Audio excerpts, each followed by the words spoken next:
Hot air is lighter than cool air and it has less mass per unit of volume.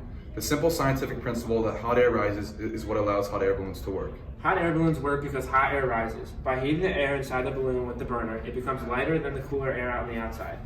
This causes the balloon to float upwards, as if it were in water. Obviously, if the air is allowed to cool, the balloon begins to slowly come down. Archimedes' principle states that the buoyant force on a submerged object is equal to the weight of the fluid that is displaced by the object.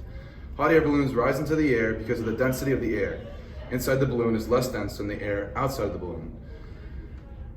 And it relates to Archimedes' principle because if the weight of the object is greater than the buoyant force in the air, it's going to drop, and if the weight of the object is less and the buoyant force is greater, then it will rise, as seen in the picture.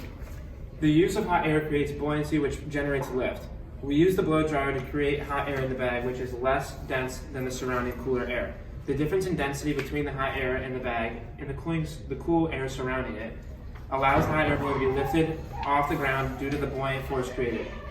As you can see, we have a metal latch which can be controlled by how much hot air which is controlled by how much air the bag is receiving.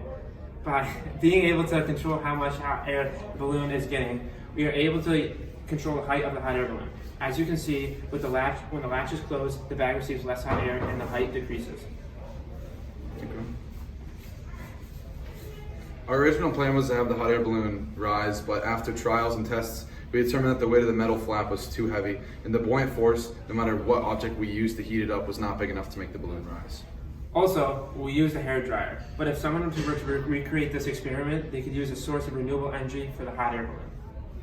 Additionally, we repurposed the wood in our project stand, and that was wood that was already been used. So instead of getting new fresh wood, we just repurposed the wood. Lastly, we reused a reusable bag as the bag in the hot air balloon. Thank you.